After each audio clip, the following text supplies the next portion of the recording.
Side with the timing of the storms and what we can expect as the system moves through. Plus, as the threat for wildfires continue with these dry conditions, we talk with our friends at the Alabama Forestry Commission on what they're encouraging residents to do to stop the spread. Plus, we're welcoming in March and taking a look at what we typically expect this time of the year, especially when it comes to the beginning of the primary severe weather season. Live on your side. First Alert Weather Extra starts right now. And thank you for staying with us for Weather Extra. Well, Tania, it wouldn't be a weekend without a First Alert Weather Day, right? Oh, listen, we're back at it. Yeah, we're back at it. You know, we had Saturday that weather alert day for the risk of fire danger. Yes, fire danger. And now it's an alert day tomorrow night for the risk of some strong to severe storms, but an impactful system. Looks like very windy conditions out there. Yeah, I honestly think that's going to be our biggest threat. Power outages. You want to make sure you secure those outdoor objects.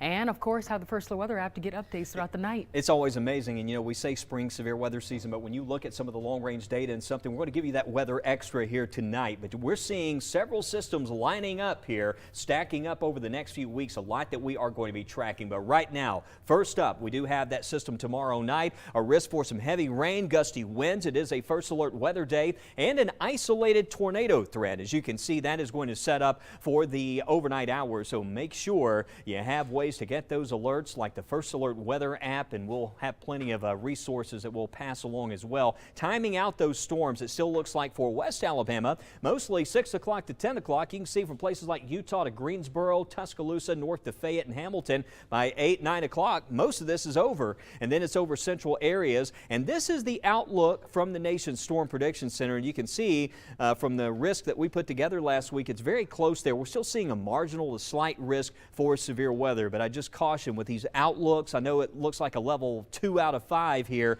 but like the last system, that's the kind of setup we're going to expect. And you remember how windy it was. We had a couple of tornado warnings, so that's what we got to watch out for tomorrow night. Very similar to that last system. Some gusty winds, few power outages, marginal slight severe weather risk, isolated tornado threat. Could see a couple of warnings out of this system. Now, this is the First Alert Power Outage Index, and it's already showing that possibility of some scattered outages for tomorrow night, just because of not only the storms, but this is going to be a windy setup in general. We've been seeing a powerful low moving across the country right now, from dust storms over the southwest to bringing us the risk for storms tomorrow night. This system is going to have a lot of wind energy, and you're going to notice even tomorrow for the first part of the day that wind picking up out of the south. But notice that south wind around 4 o'clock, temperatures in the 70s, and still keep in mind the wind factored in. That's going to make for even more dangerous fire weather conditions out there that we've been dealing with. Those gusty winds before these storms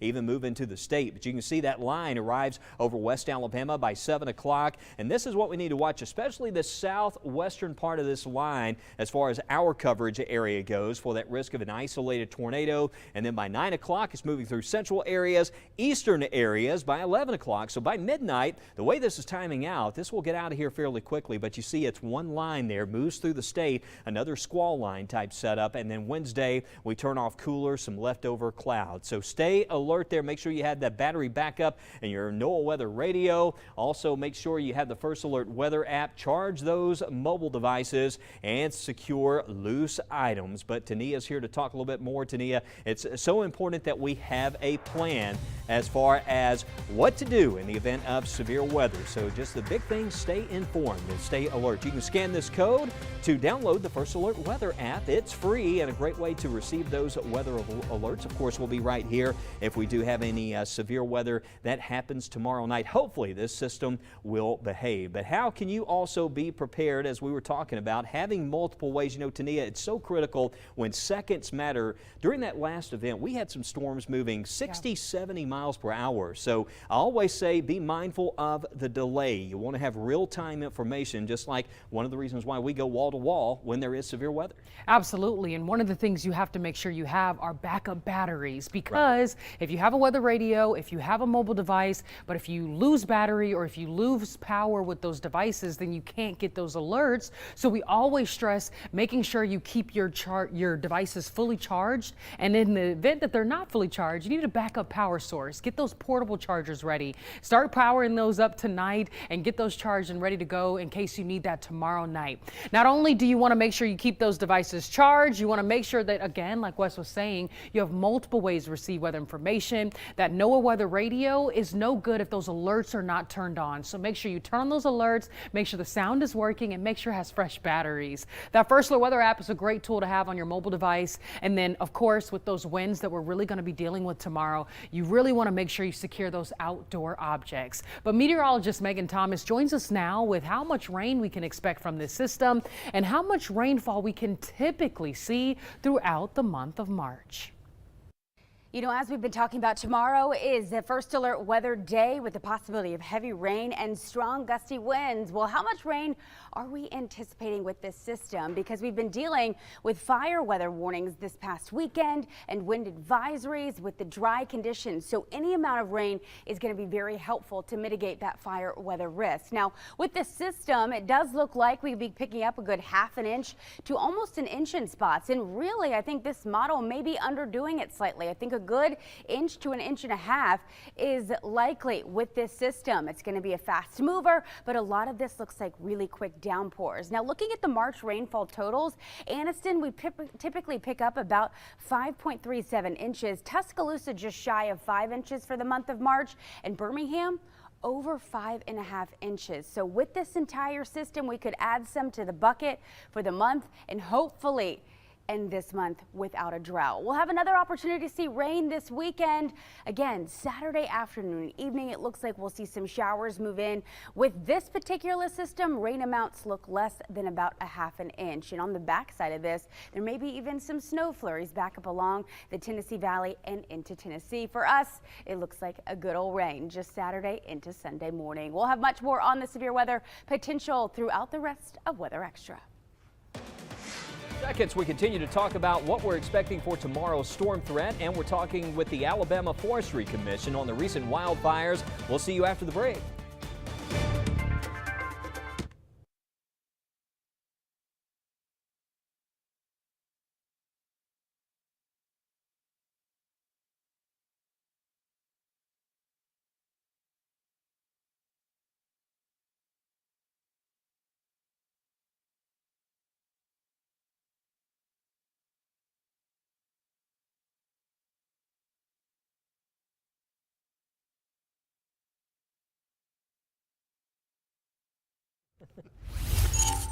Welcome back in to First Alert Weather Extra. Meteorologist Tania Michelle here. If you are wondering when those storms are coming in and if it will impact your early hours tomorrow, well, I'm here to answer that question for you. Here's that out-the-door forecast. The only thing that's really going to be bothering you first thing tomorrow morning are going to be those gusty winds. We'll see winds picking up as early as lunchtime, but they could be pretty breezy before then. So expect winds peaking, I would say sustained at about 15 miles per hour at around 7 o'clock.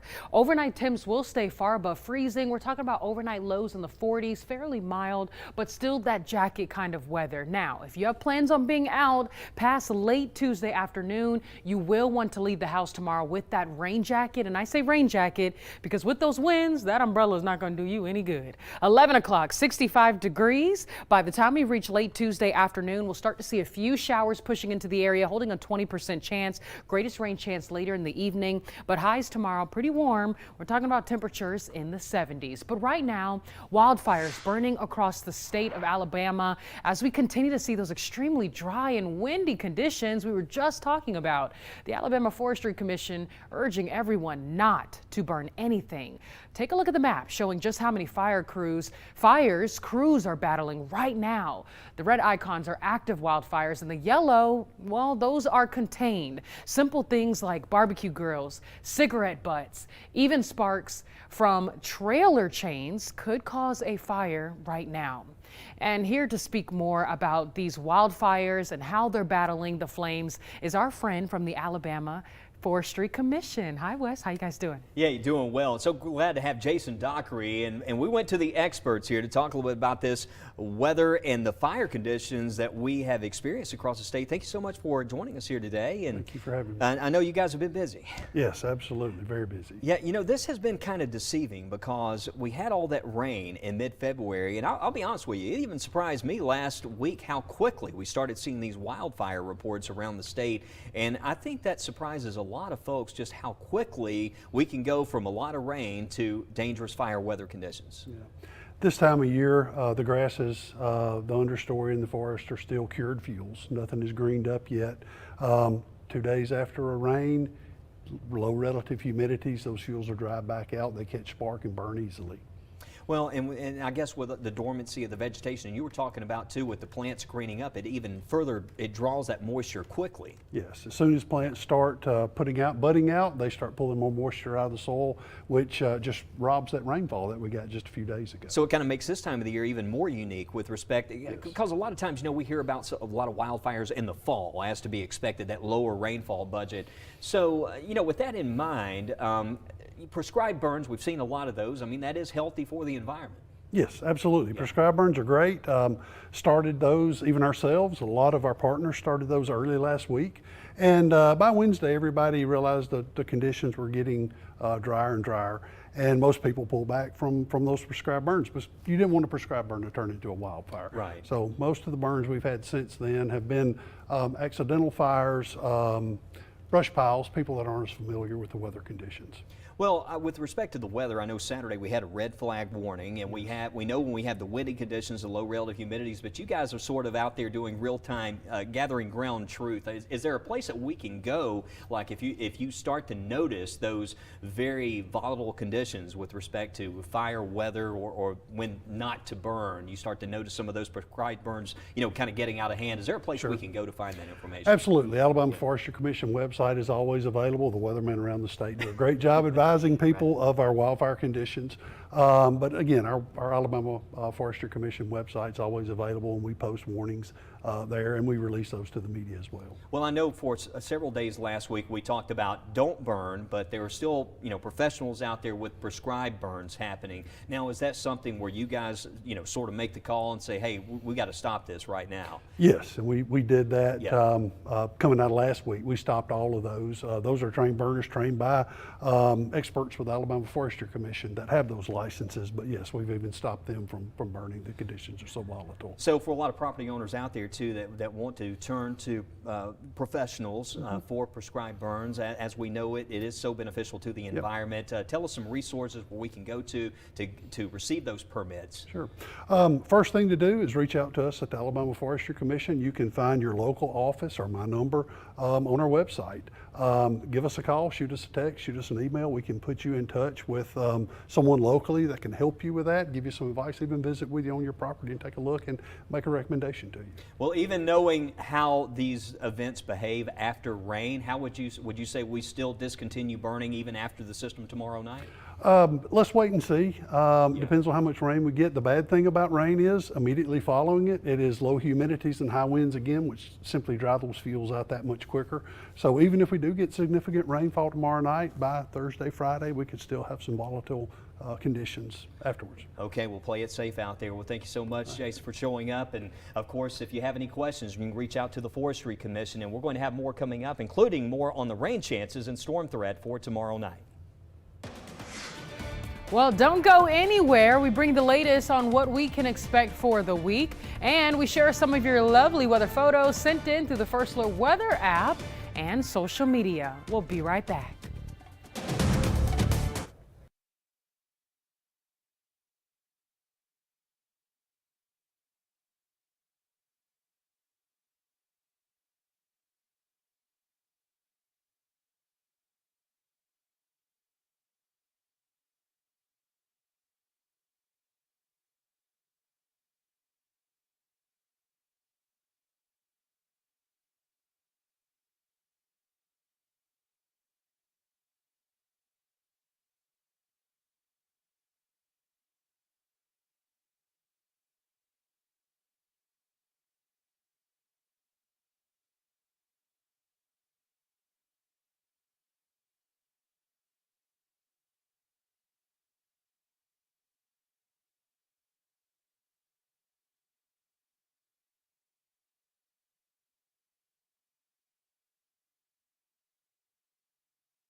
Well, a first alert weather day coming up tomorrow night, and as we were talking about, it's still going to be mainly dry and windy throughout the day tomorrow. So you want to play it safe with respect to fire safety, but also that threat for storms coming up mostly after 6 o'clock for tomorrow night. And here's what I'm thinking.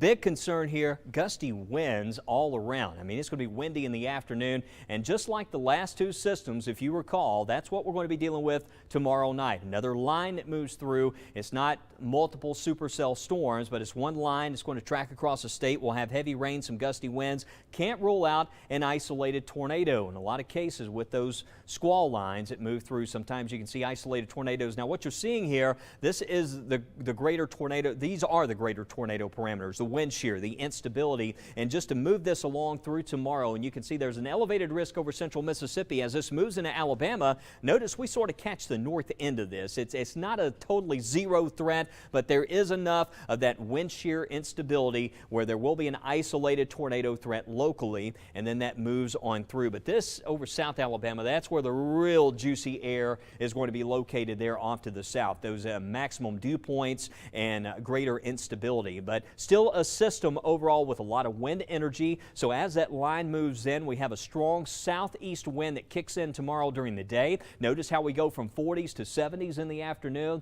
That warm south flow kicks in, and that's going to feed into this line that moves through fairly quickly. By 9 o'clock, it's in central areas, and by midnight, it's mostly out of here. And then after that, we have an upper low that comes in on Wednesday. It brings some clouds, maybe a few showers, some colder conditions, a north wind. So even though it is going to be windy tomorrow, look at these winds tomorrow night. We'll stop at around 6 o'clock, 40+ mile per hour winds, and that's before the storms even get here. And then you can see that those winds are going to stay elevated even into Wednesday after the cold front. We see that breeze topping 20, 30 miles per hour, so still very chilly, breezy. So another day on Wednesday, we go from 70s with those temperatures back in the 30s. It looks like heading into early on Thursday, but we will have plenty of sunshine coming back by Thursday and Friday. We're getting into that time of the year, very active season, the spring severe weather season, so we need to keep a close eye on all these systems. We do have one model that is a bit more robust on the risk of severe storms again this weekend. We need to watch Saturday and Sunday as we spring ahead. That's why we have a first alert for Saturday for that possibility of some heavier rain and storms. And then next week, as we start to warm up in the long range, we're seeing, well, just beyond this 10-day forecast, a possibility of another system. But we do have a look at what's going on beyond the 7-day forecast, and still just need to get through tomorrow night first, but we will also be watching the weekend as well. Tania?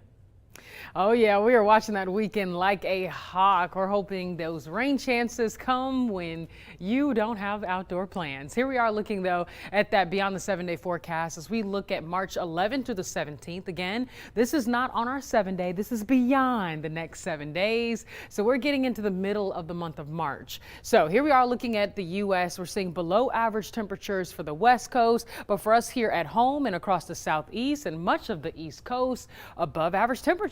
I was noticing we're looking pretty warm as we head into the middle of March. So if you're looking for more 70-degree temperatures, hold on tight because I think they're going to be coming around. Precipitation outlook, March 11th through the 17th. The one thing to note is that we are still tracking above average rainfall through the middle of March. So expect some on and off rain chances, a little bit more instability in the atmosphere. And that just means more showers that will hopefully eliminate those wildfires. So there is some good things when it comes to the rain. Well, meteorologist Matt Daniels is going to join us now with an outlook on the weather we can typically expect for the month of March and what we can expect as we head into severe weather season. Well, it's March. A lot of things happening. First things first, we got daylight saving time beginning this weekend, just 6 days away. So we're going to lose an hour, but that means your sunrise is going to be a little bit later at 7:05. But we're going to have some later sunsets. So Sunday evening, we're going to have a sunset at 6:50. So that's going to be nice. 17 days until spring is officially here. And just to give you an idea, we're getting more daylight as we get closer to summer. So today we've had about 11 hours and 33 minutes of sunlight.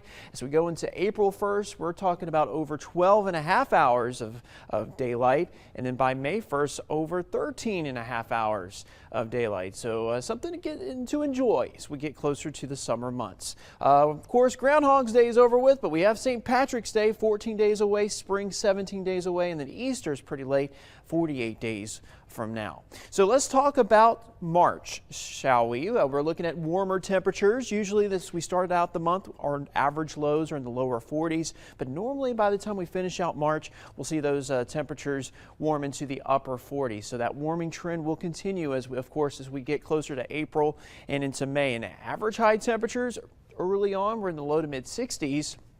But normally as we finish out the month, our average high in the lower 70s. But the bad thing about March, as you know, is our increase in severe weather activity. Looking at Alabama tornadoes by month is very obvious that March and April stand out. These are usually our busiest months, but we can also see tornadoes any time of the year, but especially in late fall, early winter. So notice I've highlighted in red the times where we usually see the most active weather, which is usually November through the month of May. So just to give you a little bit of climatology, areas that we normally look for when it comes to severe weather, usually around this time of the year, it's right here across the southeast, including Arkansas, Louisiana, Mississippi, and Alabama, which is kind of the same spots that we're focusing on as we go into tomorrow's severe potential across the southeast. Then as we go into March 11th, notice the severe threats. These colors, odds are a little bit greater to see severe weather, and that's where we're going to see it in the southeast as we go throughout the month.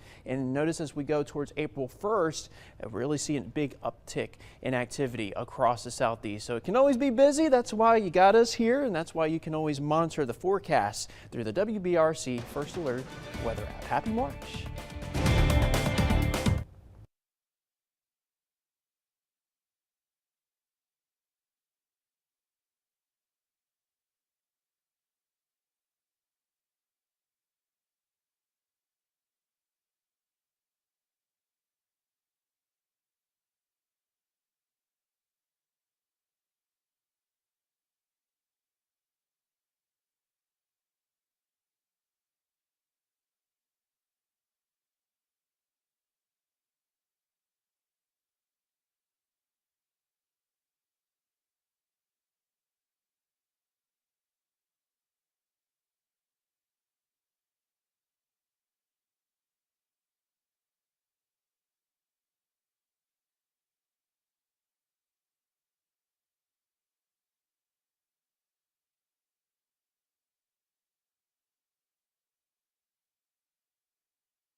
All right, it is time for some First Alert weather photos. And Jody Free at Canoe Creek sharing this lovely view over the weekend. Almost some purples in there today. We had some lovely sunset photos over the weekend. I know, because look at this one. But this one's actually a sunset with the moon and Venus at St. Vincent from Gale. How about that? And Donna Sorensen, lovely sunset at Logan Martin Dam. You know, it was so nice over the weekend. You want to get out there on the water, but the water's still a little cold. Hey, Kimberlyn was actually out at Logan Martin Lake over the weekend. But here's another picture of a sunset. Don and Judy Sharp, sunrise in St. Clair County. And last but not least, Doug Williams with a beautiful sunset from Bremen, Alabama. And my, oh my, how this weather is going to change. I mean, you go out there today, we've got clear sky. Yeah. It's dry, and actually tonight it's going to be cold out there. yeah, it really will. The winds are going to start to pick up, especially as we head into Tuesday. And then another chilly night, Tuesday night into early Wednesday, and even colder early Thursday. I know. Look at this. I mean, we're going to 45 in the morning, 74 for high temperatures. So that's going to lead to those storms again. A First Alert weather day tomorrow night.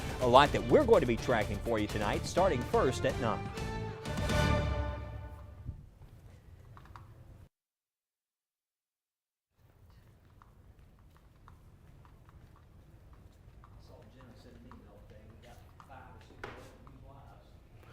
I know. 2 in the month.